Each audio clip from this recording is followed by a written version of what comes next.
Good afternoon, everybody. It's your Friday episode of RFK Refugees Podcast. This one's for the Patreons. It's your host, John. I have a little bit of a treat for you. We have a preview with Laurel Pfahler of Queen City Press, formerly of The Athletic, who covers FC Cincinnati, talking about how their offseason went, how the games leading up to this one went, and also my love for Lucho Acosta. I am releasing this before the Friday press availability, so we do not yet know where Christian Benteke, what his availability is for the game coming up on Sunday. I imagine we'll have that soon, and Ted will have a post up on our website previewing the game. So I don't have a lot to add prior to me dropping in this interview that I did, but I will say I think we didn't cover it before. Hayden Sargis plays for Las Vegas now. I think maybe I did cover it. Who knows? Not a lot of other news to talk about. The DC United Baltimore Pro Soccer Stadium thing continues to go forward. We'll talk about that probably on the Monday show. So I don't want to waste too much time. As I said, I would always give you a music recommendation, which I'm sure all of you really want and all of you really listen to. But considering you might, my recommendation this week is Andy Shauf is the artist and the bearer of Bad News. This is many albums ago of him, but I'm a huge fan. I think he's really talented. He's a very unique voice, and hopefully you like it. Maybe you won't, but that's how music goes sometimes, right? All right, so without further ado, I will get you Laurel, and that'll end the show. And we might release this to everyone else on Saturday night before the game. And sort of break our little promise to you about Patreon exclusivity for these shows. But hopefully you don't mind too much. And if you do, let me know. I will try to make it up to you somehow. So here's Laurel. All right, we're back to talk about the game coming up this weekend between DC United and FC Cincinnati. We have with us Laurel Pfahler from Queen City Press. Did I get it right again or did I get it wrong again? It's Pfahler. Yep, you got no. All right, Pfahler, you Pfahler. got it. Got it. I got to trust myself. Hey, from Queen City Press, Laurel, thank you for joining us. Yeah, thanks for having me. Always happy to talk some soccer with other podcasts.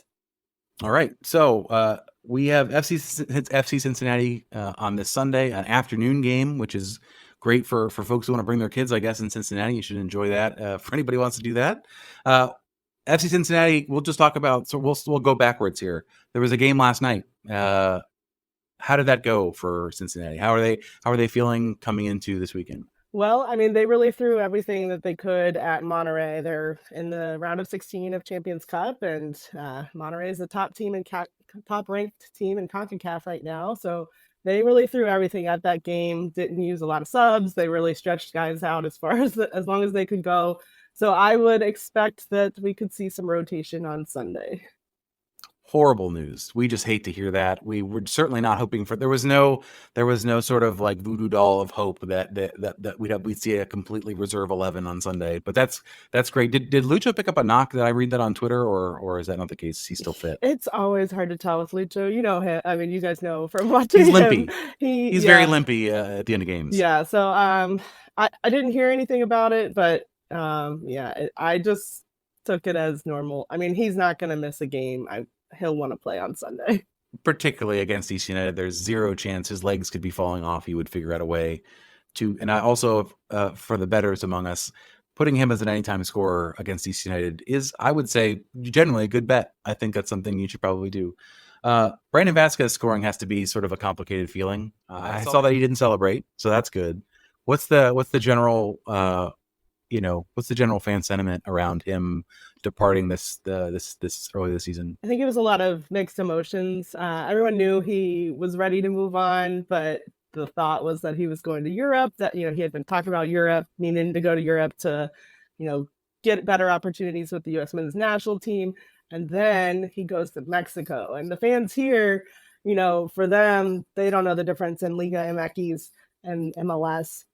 Seemed to them like more of a lateral move. They saw what MLS teams did in Leagues Cup, and they kind of compare it, and it's not the same. But no, I think it ended up actually being a really good move for him, because if he went to Europe, you don't know if he's going to play all the time. He is starring for Monterrey right now, and so for him to score last night, I think that was a little bit of the dagger to the heart. Kind of, I know that people gave him a standing ovation when he walked off the field. I think he came out around the 60th minute, the 58th minute.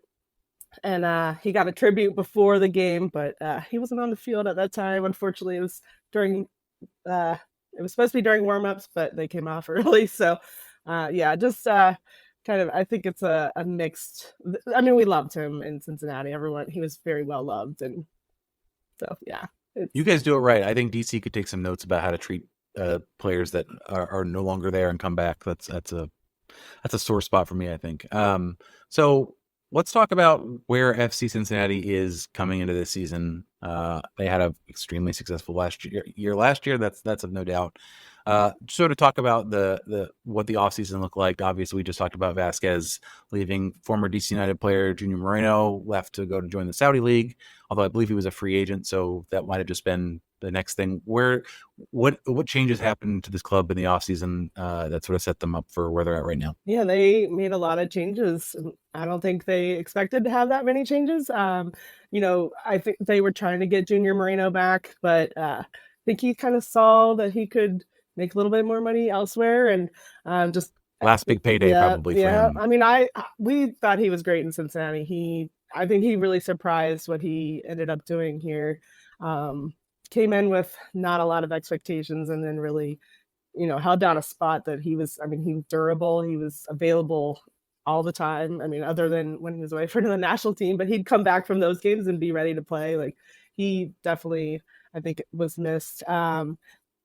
Santiago Arias was their right wing back that they lost, and it seemed like they were not going to be replacing him very quickly. And then all of a sudden we get DeAndre Yedlin in this week. So that's the thing I wanted to talk about for sure. I think that was an interesting one. Yeah. So I think there's like 5 new starters right now. So Alvaro Barrial was another big departure, an MLS All-Star that you guys saw in DC if you were at the All-Star game last year. Very talented player. Just he also thought he was getting a move to Europe. It's just the soft market didn't end up working out for him. And then he just felt like it was his time in Cincinnati had ended. So he asked, there had been a loan opportunity in Brazil. He asked if they could take it, and it was a good deal for FC Cincinnati. There's a good purchase option on it. And if a better deal comes through this summer, then they can take it. So it's really flexible for them. And, but yeah, we could talk about, sorry, I'm kind of rambling here. No, it's fine. I think FC Cincinnati is in a position of depth where they're able to let go of a starter in that position. Obviously, they didn't know. I mean, they probably had conversations about what was to come, but they're able to do that from a position of strength and still feel like they're going to be able to compete on all fronts with the roster that they do have because they're so deep. DC United is in a different situation, but I would say we're overachieving so far based on expectation. But let's talk about DeAndre Yedlin. All right, so that was a bit of a surprise, and of course, horrible timing for us.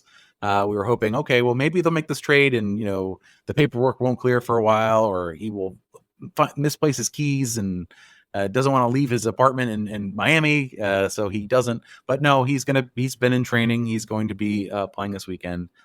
Talk about how that move.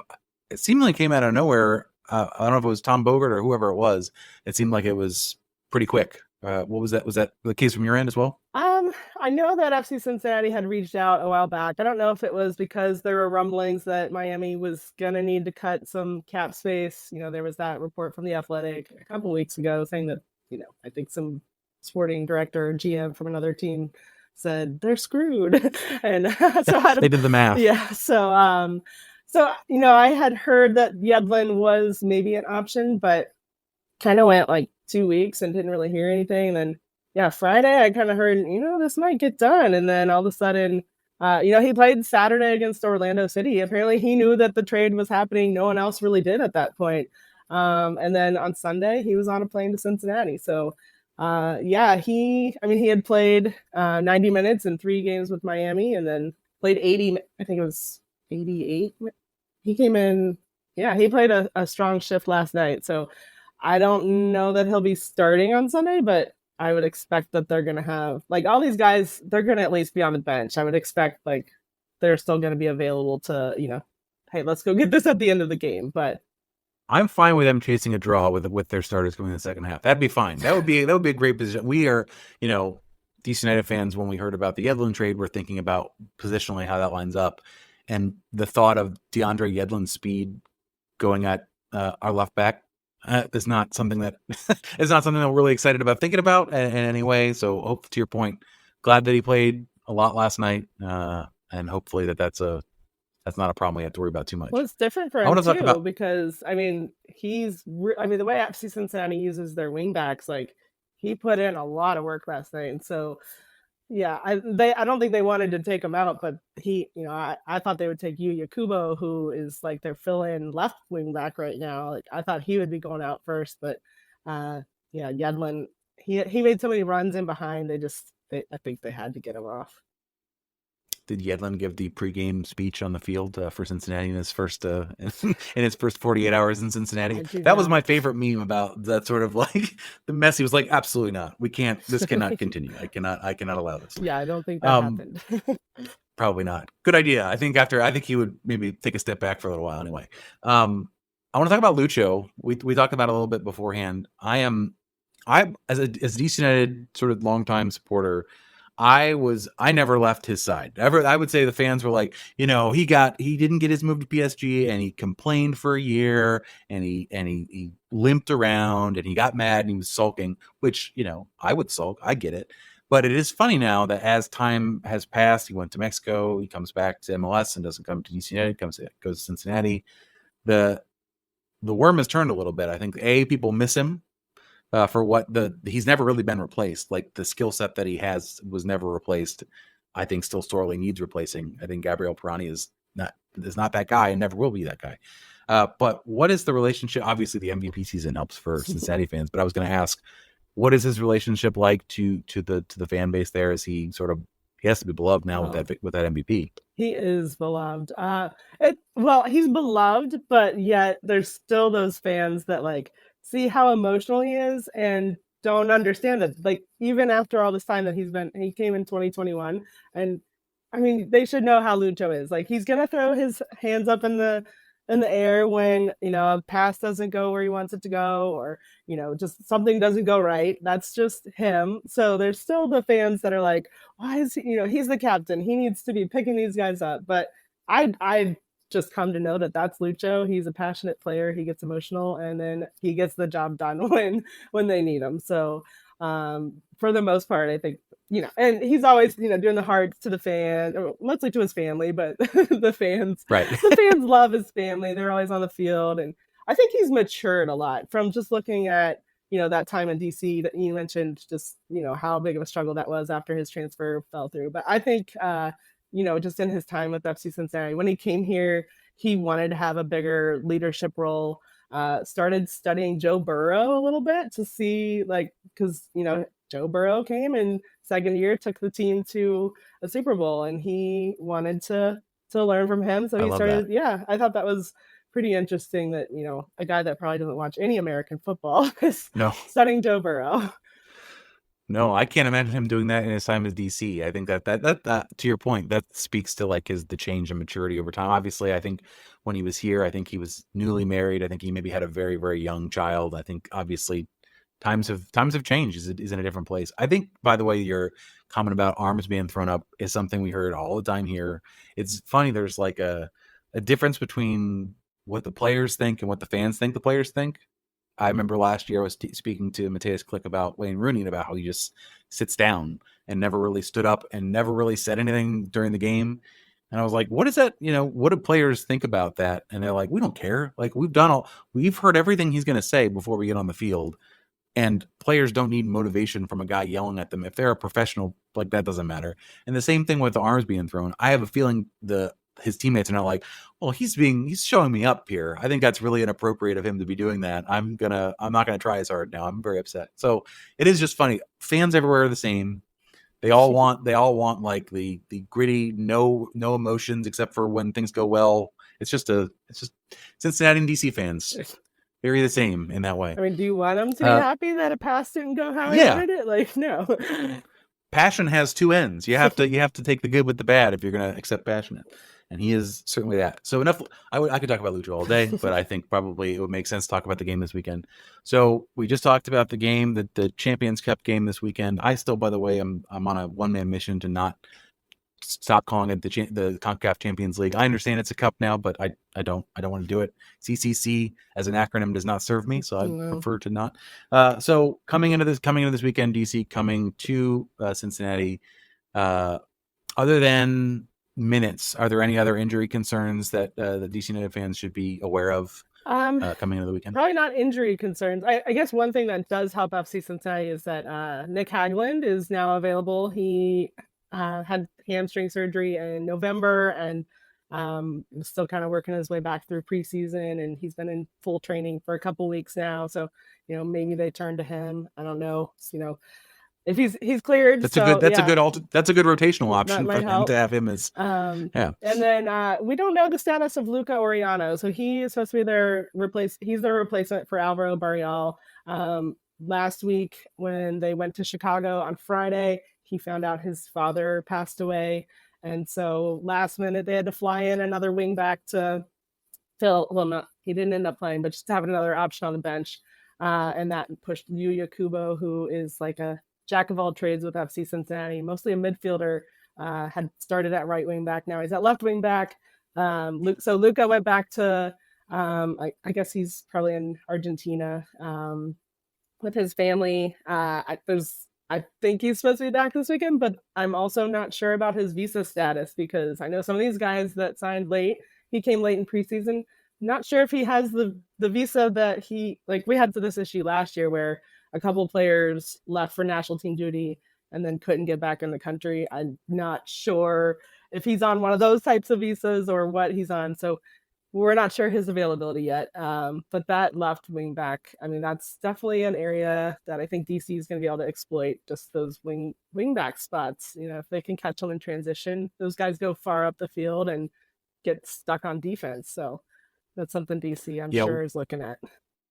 Winger not necessarily our strong point on either side at the moment, unfortunately, but I think that the pressure, the front facing pressure on their back line will potentially cause some turnovers. That's how it's gone in the last two games. We still don't know where our number 9 is for this weekend. I think we'll have injury reports today on his groin. That will be, I don't know if you saw anything or following the Portland game last weekend. It was sort of like in warmups. I think I tweeted like disaster. Mm-hmm. Like this man is 150% of the offense and has been since he's gotten here. But we're still able to score 2 goals last week. So I think we're very uncertain about how things are going. I think everyone was pretty down about how the season was going to go, particularly based on the teams we're starting with, and obviously going to play Miami next week.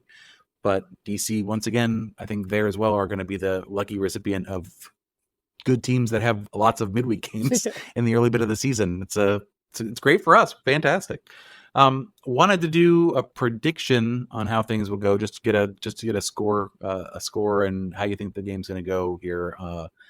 Keeping in mind all of the rotational elements we just talked about and player availability. How do you think this game's going to go on Sunday? I could see it being maybe like a 1-1 draw where maybe FC Cincinnati's trailing and then throws in Lucho and their big guns late and get something out of it. I just think, they're playing at home. They're not going to completely, wipe this game. They still want to get points out of it. And, I probably shouldn't say they're going to play for a draw, but you have to be realistic. Like they want to get, they've got Monterey. They have a tough road. So they're going to Monterey on Thursday. Then they have to go to New England, I guess next Sunday. So it's going to be tough for them. They're going to be looking ahead a little bit.